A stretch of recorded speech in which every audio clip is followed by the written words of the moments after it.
तो अपने सीनियर को बोलते हैं चेपेंडी। चेपेंडी मतलब आप बोलिए सर। हमारे साथ उपेंद्र नाथ दलाई सर हैं। Going to talk about no diary number no justice.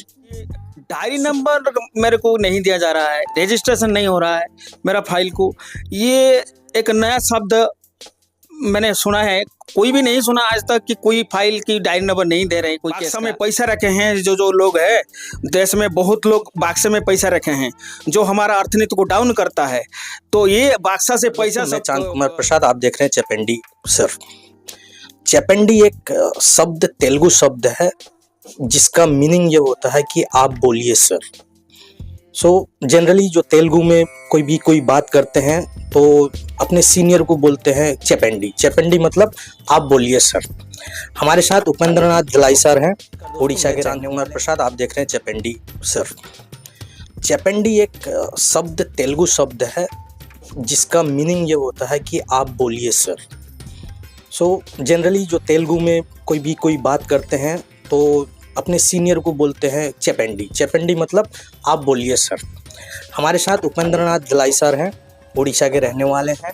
आप क्लियर देख सकते हैं, ये प्रेस मीट ये आज करवा रहे हैं। तारीख है आज की 6/2/2026। Justice delayed is justice denied. Stop ignoring petition of citizen. Registrar General, Supreme Court of India. Follow the law. Fundamental rights under threat. Illegal non-registration of petition. Demand accountability in the Supreme Court registry. No diary number, no justice. That is somewhere important. We are going to talk about no diary number, no justice. Supreme court में अक्सर ये PIL लगाते हैं। अनुच्छेद 32 ये कहती है कि रिट पिटीशन या PIL आप फाइल कर सकते हैं 32 के माध्यम से। अब यहाँ पे सवाल ये है, क्या इनका फंडामेंटल राइट को सीज कर दिया गया है? क्या भारत का संविधान बंद हो चुकी है? क्या सरकारों के हाथ में रजिस्ट्रार साहब काम कर रहे हैं? एटलीस्ट कोई आदमी कोर्ट में पिटीशन फाइल करे तो डायरी नंबर मिले। क्या कहना चाहते हैं उपेंद्र भाई? मैं ये समझ नहीं पा रहा हूँ कि डायरी नंबर मेरे को नहीं दिया जा रहा है, रजिस्ट्रेशन नहीं हो रहा है मेरा फाइल को। ये एक नया शब्द मैंने सुना है, कोई भी नहीं सुना आज तक कि कोई फाइल की डायरी नंबर नहीं दे रहे कोई केस का। लेकिन सुप्रीम कोर्ट ऑफ इंडिया जो उसके बाद और कोई हम रास्ता नहीं है। हायर कोर्ट, सबसे हायर कोर्ट का सबसे हायर रजिस्ट्रार जनरल यही से गलती करेगा, मेरे को हंसी आ रही और दुख भी आ रही है। इसीलिए ये जनता परेशान है, कब इनको फ्रीडम मिलेगा, ये केवल मेरा फाइल में मिलेगा। ये बात को वो जान चुके हैं, जो रजिस्ट्रार साहब और नरेंद्र मोदी साहब। ये जान के अभी मेरे को दबाने के लिए, मेरा फाइल को दबाने के लिए, मेरे को मरवाने के लिए, मेरे को उड़ाने के लिए ये सब काम कर रहे हैं। वो दबा के रखे हैं। कभी ना कभी हम उपेंद्र जी को मार देंगे और उनका फाइल निपटा जाएगा और कुछ नहीं होगा।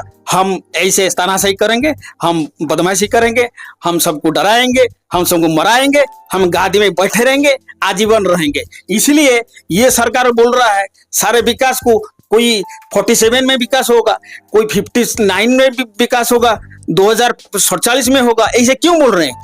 उनका मतलब है वो गादी में सारा जीवन रहेंगे, उनका जो आयु समाप्त हो जाएगा तब तक ये सीट में बैठेंगे या तनाशाही करेंगे। लेकिन उपेंद्र नाथ दलाई क्या कर रहा है? उनको रुक रहा है फाइल में, सारे फाइल में उनका सब दबदबा नष्ट हो जाएगा और शांति देश में आएगा और सत्य युग आएगा। ये मेरा मकसद है। इसलिए वो डर रहे हैं। ये कलियुग का ये राक्षस है, ये सब जुटे हुए हैं, इसको निपटाना जाना चाहिए। मेरा कुल मिला के ये कहने का मतलब है कि अगर फंडामेंटल राइट्स दिया गया है, संविधान के लिए इतनी लड़ाई हुई, कितने आदमियों को फांसी पे चढ़ाया गया, और आज उपेंद्र नाथ जी भगत सिंह जी का काम कर रहे हैं। और आज जिस प्रकार से भगत सिंह जी को हुआ था, आज उपेंद्र नाथ जी को भी इस तरीके से हो रहा है। क्योंकि at least highest apex court, Hindustan का सबसे हाईएस्ट कोर्ट सुप्रीम कोर्ट है। माननीय सुप्रीम कोर्ट के द्वारा डायरी नंबर नहीं दिया जा रहा है। और उपेंद्र नाथ जी, ऐसा PIL में आपने क्या लिखा है? कंटेंट मेरे को शॉर्ट में बताइए, क्या ऐसा लिखे हैं कि जो आपको डायरी नंबर नहीं दे? मैं एक बात बता रहा हूँ, जो 124A सेडिशन एक्ट, वो जो देशद्रोह कानून है, वो मैंने तर्क दिया है उस कानून के अंदर है कि जो सरकार के विरुद्ध में जो सरकार बना हुआ है, तो सरकार के विरुद्ध में कोई बोलना वो देशद्रोह कानून हो, देशद्रोह में आता है, वो कानून में लिखा है। लेकिन जो सरकार बना है उसको विरुद्ध कहने से वो देशद्रोह होता है। तो मैंने लिख दिया कि भारत में 2 बार सरकार बना है। एक ब्रिटिश सरकार, भारत स्वाधीनता पाने से पहले एक सरकार था, वो ब्रिटिश सरकार, और स्वाधीनता के बाद एक सरकार बनाया हुआ, वो है द्वितीय नंबर सरकार, वो भारत सरकार। जो ब्रिटिश सरकार जो बनाया था कानून, वो 1870 ख्रीष्टाब्द में, वो अपने हिसाब से अपने सरकार को बदनाम नहीं करने के लिए और जो भारतीय जो आंदोलन कर रहे थे सरकार के खिलाफ, ब्रिटिश सरकार के खिलाफ, वो आंदोलन को दमन करने के लिए वो कानून बनाया था। जो सरकार के विरुद्ध बोलेगा वो देशद्रोह कानून। लेकिन वही कानून आज भी है, लेकिन आज हमारा देश स्वाधीन है। तो स्वाधीन के बाद ये कानून का क्या मतलब है, इसलिए इनको डिलीट किया जाए। अभी हमारा लोकतंत्र सरकार है, जो सरकार हमें बनाते हैं हमें भी चलाते हैं, तो इसमें ये कानून का कोई जरूरत नहीं। ये ब्रिटिश का कानून है, इसको डिलीट किया जाए। ये बात को सरकार खंडन नहीं कर पाया। ओके ओके उपेंद्र नाथ जी के साथ दर्शक जो भी इस न्यूज को देख रहे हैं, ध्यान पूर्वक आप भी चेपेंडी सर आप भी बोलिए, इनके साथ दीजिए, क्योंकि इस सबसे बड़ा प्रॉब्लम ये है कि अगर बेंच तक जाएगा ही नहीं तो इनको न्याय कैसे मिलेगा।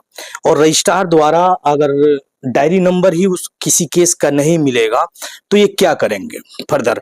उसके बाद कोई ऑप्शन भी नहीं है। जब तक डायरी नंबर नहीं होगा तब तक स्क्रूटनी नहीं होगी, स्क्रूटनी नहीं होगी तो फिर ऑब्जेक्शन डिफेक्ट क्लियर नहीं होगा, डिफेक्ट क्लियर नहीं होगा तो बेंच के पास नहीं जाएगी। अब बेंच पे जब तक डायरी नंबर नहीं मिलेगा तब तक कुछ प्रोसेस कोर्ट का हो नहीं सकता। Thank you so much Upendra Nath ji. Finally short में कुछ फाइनल आप दर्शकों को कुछ कहना चाहते हैं, शॉर्ट में अपनी बातों को रख दीजिए। चेपेंडी सर। मैं दर्शकों को इतना मैं कहना चाहता हूं कि आप सब लोग, हर सारे देश अभी जो डरे हुए हैं, जो घबरे हुए हैं, सब भविष्य में हमारा देश कहाँ कहाँ जाएगा, तो आप घबराए मत। मेरा फाइल सबको ठीक कर देगा और सारे भ्रष्टाचार जो अन्याय अनिति वो चले जाएगा, सत्य युग आएगा, सब शांति में रहेंगे और सौहार्द में रहेंगे और सब समान तरीके से जीवन बीतेंगे। और जो भ्रष्टाचार करके जो बाक्सा में पैसा रखे हैं, जो लोग हैं देश में, बहुत लोग बाक्से में पैसा रखे हैं जो हमारा अर्थनीति को डाउन करता है, तो ये बाक्सा से पैसा सब सरकार को खाते में आएगा।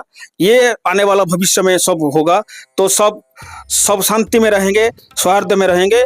और जो कलयुग का जो अभी जो राक्षस है वो पतन होगा निश्चय, क्योंकि ये परमात्मा का निर्देश है। और जो हमें जानता है, हिंदू लोग कहते हैं कि जदा जदा ही धर्मस्य ग्लानिर्भवति भारत अभ्युत्थानं मधर्मस्य तदात्मानं सुधाम्यहं प्रणत परित्राणाय साधुनां विनाशाय च दुष्कृतं धर्म संस्थापनार्थाय संभवामि जुगे जुगे। ये जो वार्ता है, जो कृष्ण का वार्ता है, ये वार्ता को हमारा जो प्रधानमंत्री मानते नहीं है, क्योंकि वो हिंदू नहीं है इसलिए मानते। यदि मानते होंगे तो ये भ्रष्टाचार क्यों करते? यदि ये जो वार्ता को जो हमारा जो प्रधानमंत्री यदि मानते होंगे तो ये भ्रष्टाचार नहीं करते। यदि भ्रष्टाचार तुम नहीं कर रहे हो तो मेरे फाइल को क्यों डर रहे हो? तो मेरे फाइल को डरने का क्या काम है? कुछ काम नहीं ना। भ्रष्टाचार आप कर रहे हैं ये वो दर्शाता है।